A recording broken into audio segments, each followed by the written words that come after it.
For every euro a man earns in the EU, a woman earns just 87 cents. Here in Ireland, that gap is smaller, but it is still there. And after years of promises, delays and pilot schemes, the government's long-awaited gender pay gap portal still isn't fully live.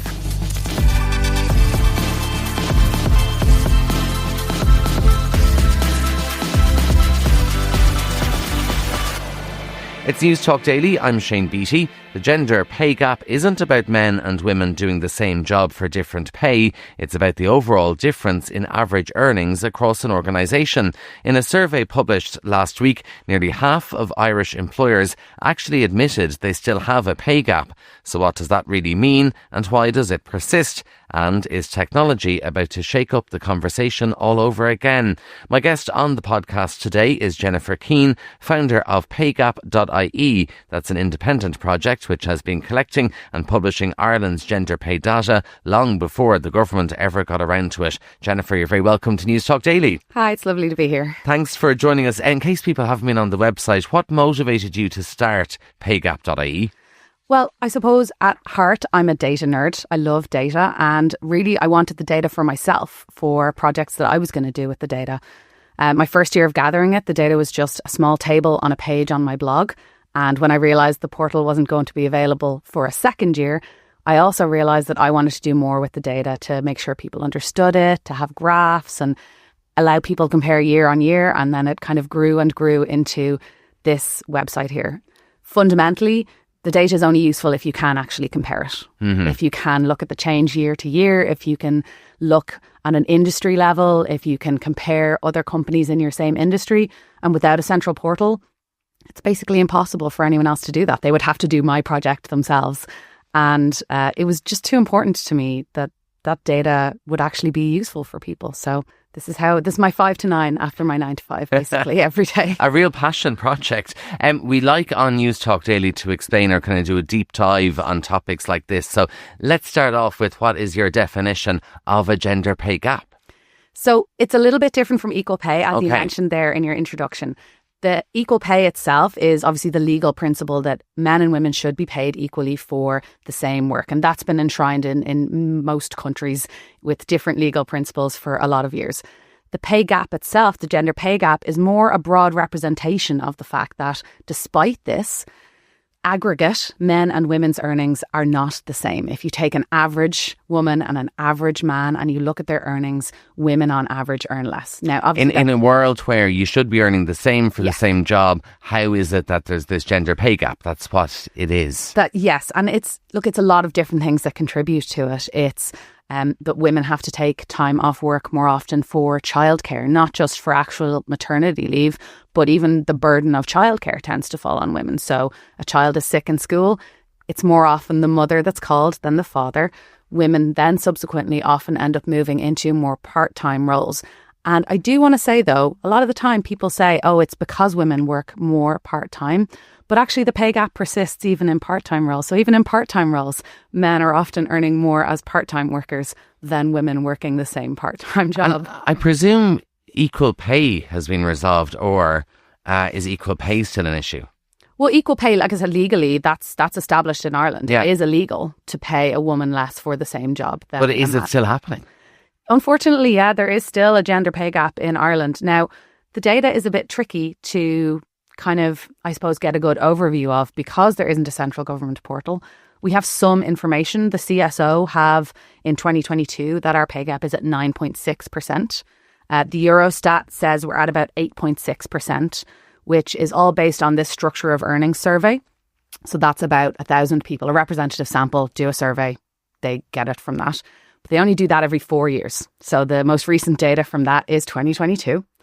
My data itself shows about 11% of a pay gap. Now, obviously, my data is a subset of companies because not every company reports, but that's what my data set shows on PayGap.ie. We had research last week or during the week from SD Works Ireland, which is a payroll and HR provider, and they found that 44% of Irish employers actually admit to a gender pay gap. So they're certainly very well aware that it does exist.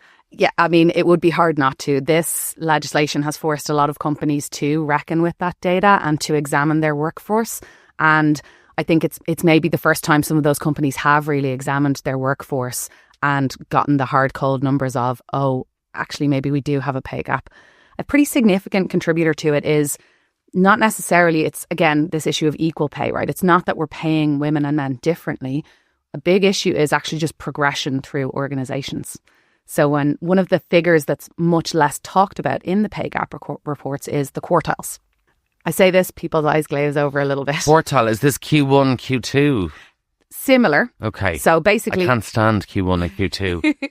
It's a real business phrase, but go on. Very good. The quartiles I'll humour you. Quartile, me. go on. I promise it's very interesting. Okay. If you line everyone in your organisation up in order of pay, lowest to highest, divide them into 4 groups. Each of those 4 groups tell me how many men and how many women are in that group. Okay, right. So what that does, roughly, it's an analogue for who is your senior leadership, because obviously those in the highest paid quartile, those are going to be your C-suite, your executives, your highest paid people. And when you look at companies, what you see is companies go sometimes from having pretty equal gender balance at their lower pay, it just drops off and off and off the higher you get. And that is a big contributor to the pay gap. If the people earning the most in your company are all men, then naturally, if the women are earning much less at the lower pay quartiles, you're going to end up with a pay gap. So this is the famous glass ceiling that Hillary Clinton used to speak about, where you can see it, but you can't just reach that level if you're a woman. Yes. And this is why I actually think the quartiles are, as I said, the much less spoken about part of these reports, but the very interesting part of this report, because it does give you a little x-ray into who's at those senior levels and who's making the decisions in those companies, right? The people at the most senior levels, they're responsible for setting the tone. They're responsible for making decisions like, do we keep our DEI policies or don't we? What HR initiatives do we actually put into practice? So when you see an imbalance at that senior level, that's when you also see not many changes coming. And actually looking at my data of all of the companies that I've reported on, I kind of had a little look to see who has equity at senior level. So basically between 49 and 51%, I gave them, a little bit of wiggle room. It's 44 companies have that, and that's out of 812. Wow. Okay. And just to ask you, how does Ireland compare internationally when it comes to a gender pay gap? In the EU, we're kind of in the lower third of the pack. The EU average is about 12%. There's highs in Latvia of, say, 19%. The UK, obviously our nearest neighbour, is 7%. We do have a lot of countries that have, broadly speaking, pay equity. The likes of Belgium at 0.7% is effectively pay equity.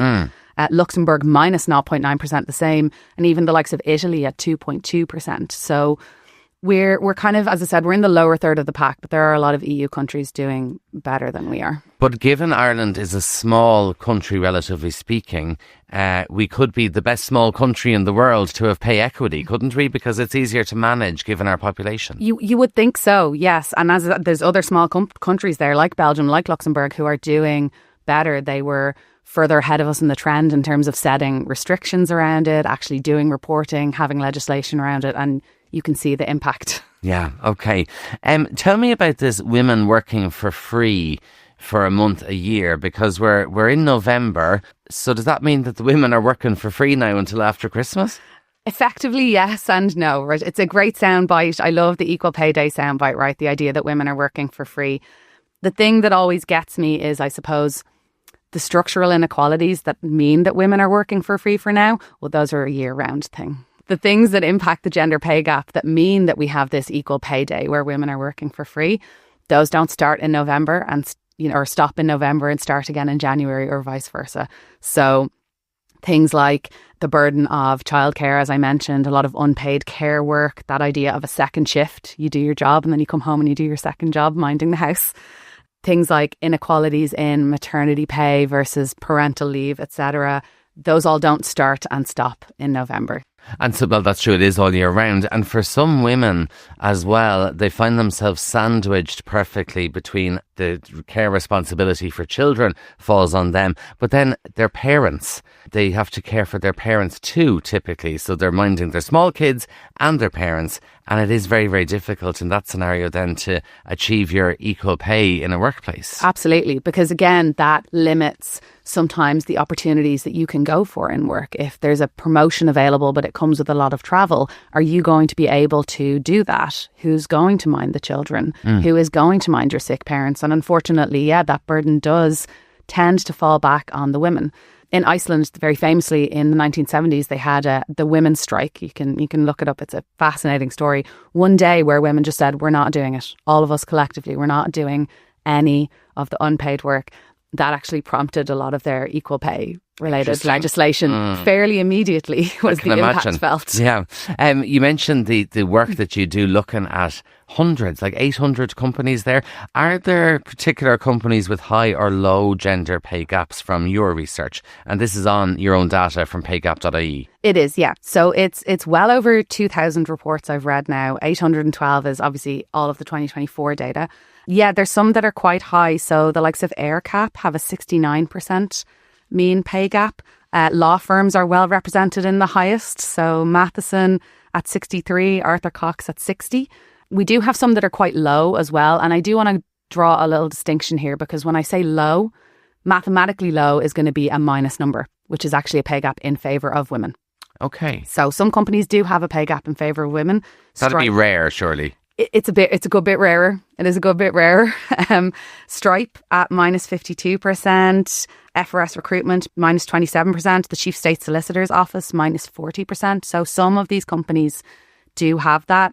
Again, though, looking kind of more fairly, I like to look at also companies with pay equity, right? So like the senior leadership equity, it's 44 companies that are meeting that threshold. I mean, you mentioned there the Chief State Solicitor's Office, where the pay gap favours women over men, which is rare.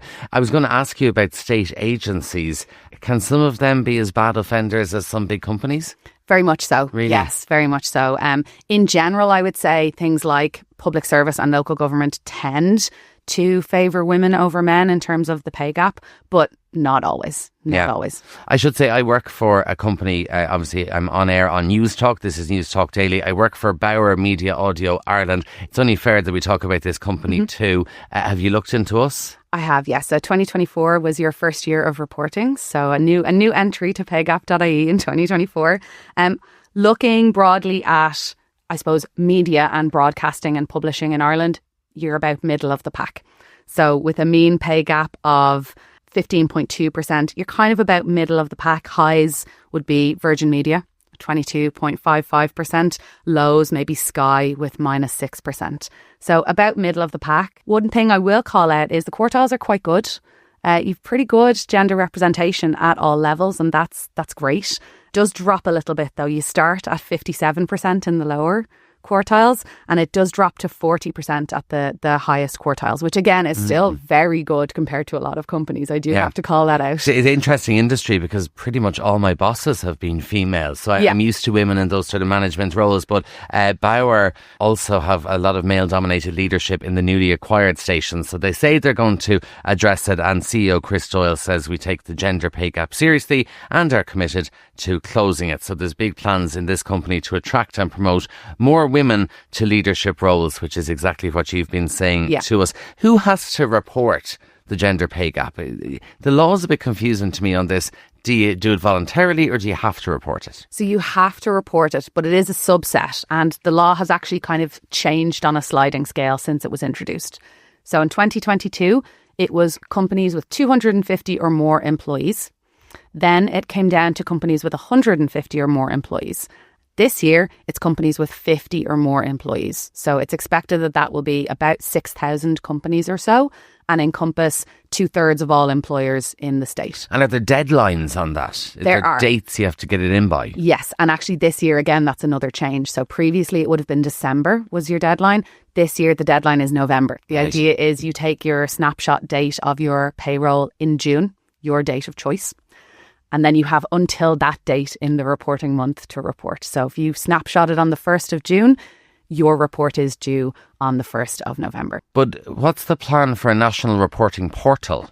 Well, there is a plan, but it has been once again delayed. I mentioned at the start there that part of the reason I set up PayGap was because there wasn't a portal, and it's really undermines the usefulness of the data for there not to be a central location for it. Can we be sure that what the companies are reporting is accurate? Like, I get that there's a deadline you have to get it in by, but can we rely on the reports that companies are filing right now? I would say it's a bit mixed. It's a bit mixed, to be perfectly honest. I know that companies are trying their best, but I think a lot of them have been a bit confused by the government guidance. So I've seen a lot of errors, most particularly in my old friend, the quartiles. Those are wrong a lot. A lot of companies get those wrong, as in they just fundamentally calculate the figures wrong. I look at the figures, they don't add up to 100%. Interesting. And there doesn't really seem to be much oversight. Like, I'm the oversight, which is crazy. I'm the one emailing companies saying, hey, by the way, this figure doesn't look right. But you're not employed by the government to do that. No, this is literally just me that I'm interested. And it's been very unclear. I have reached out to the Department of Equality a lot to try and find out, is there someone who specifically is responsible, or will there be someone made when this fabled government portal launches? But I haven't made much headway there. And I think that is the biggest problem. We can't really be sure that those figures are correct because the oversight is me and I'm easy to ignore. And some companies absolutely do. They ignore me. They ghost me.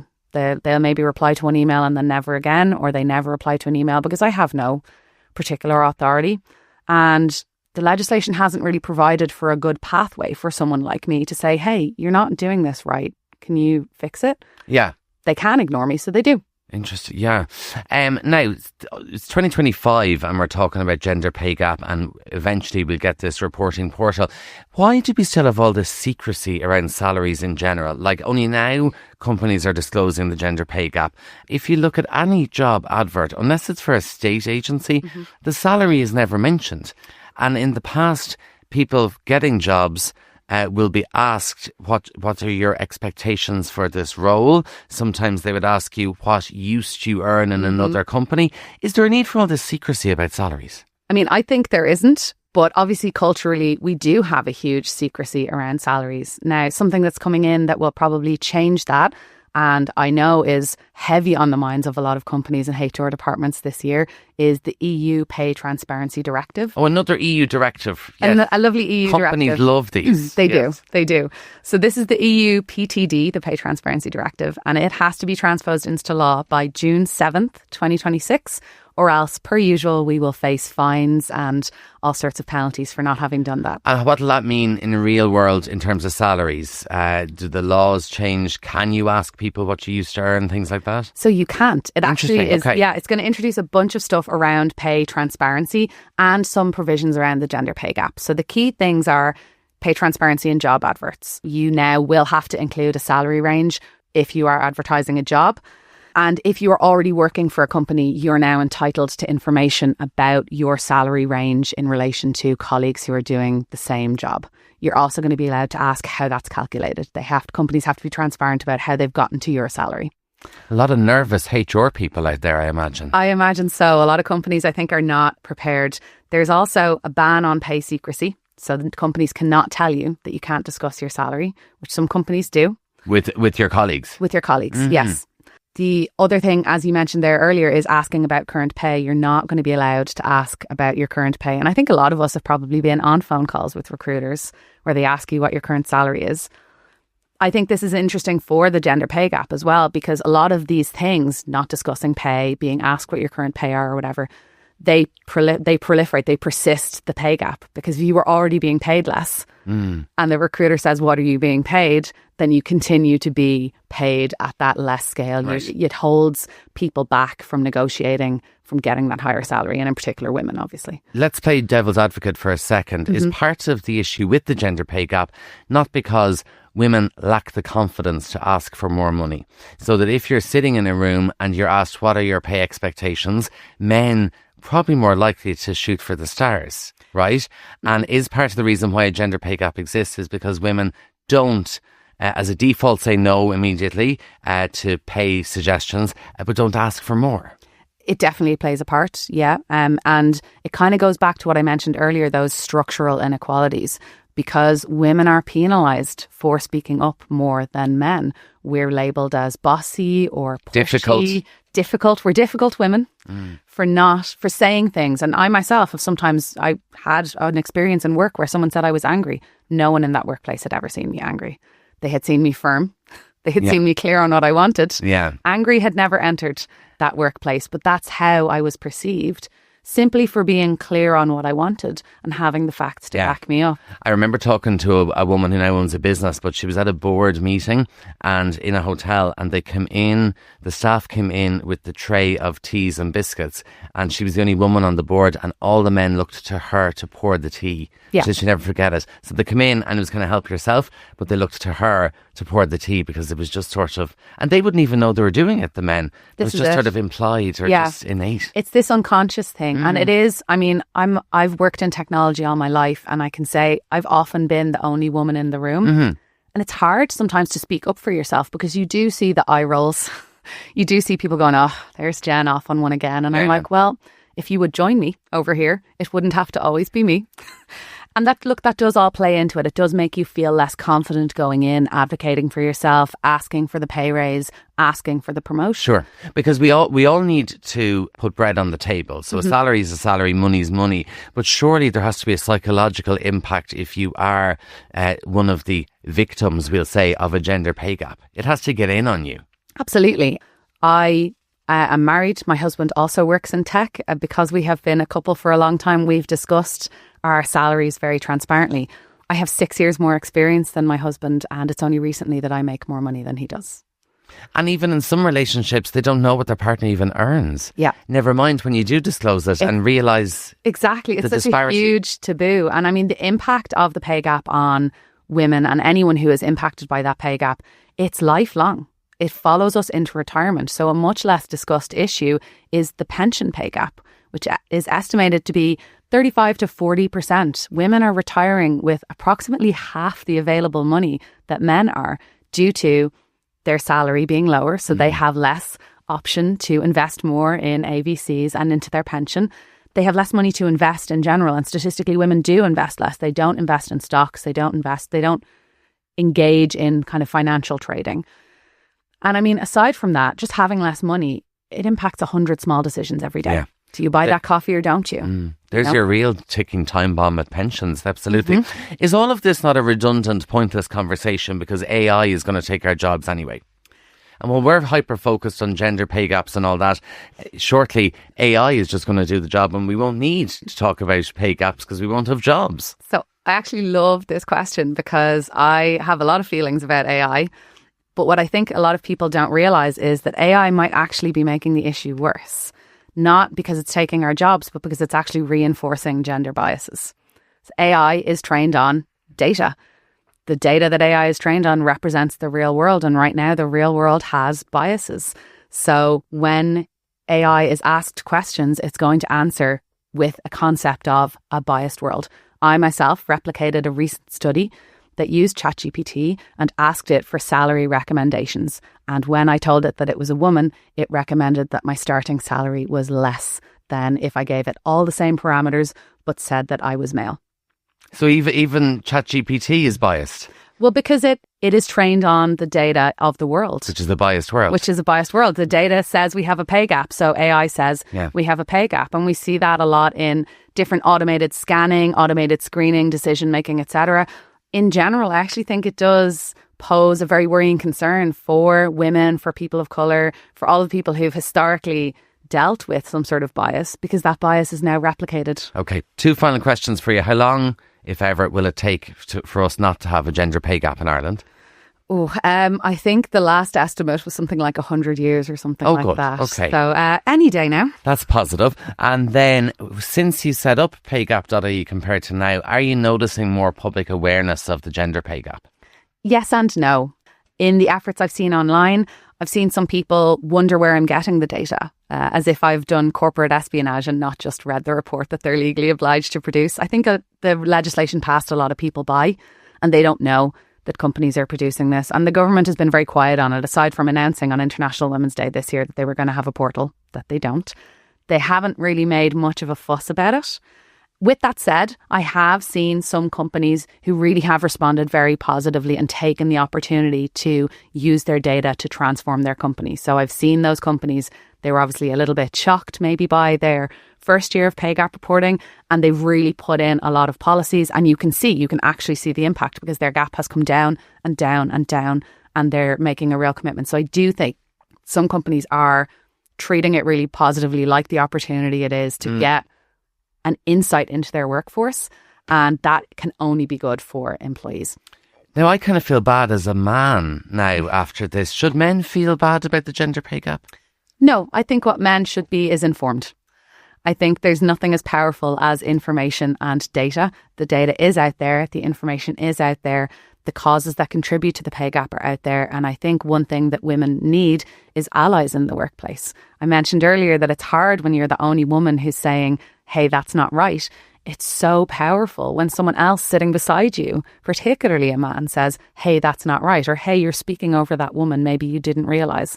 So the thing I would love for men to take from this is not to feel bad, is to feel empowered to get informed and to be active on this topic. Well, you can certainly get informed on PayGap.ie as well. Jennifer Keane of PayGap.ie, thanks so much for being here in the Newstalk Daily studio. Well, that's it from the podcast today. We'd love to hear your own thoughts and experiences when it comes to the gender pay gap, maybe even indeed in your own organisation. You can email the team here at any time, newstalkdaily@newstalk.com. Until tomorrow, from me, Shane Beatty, bye-bye.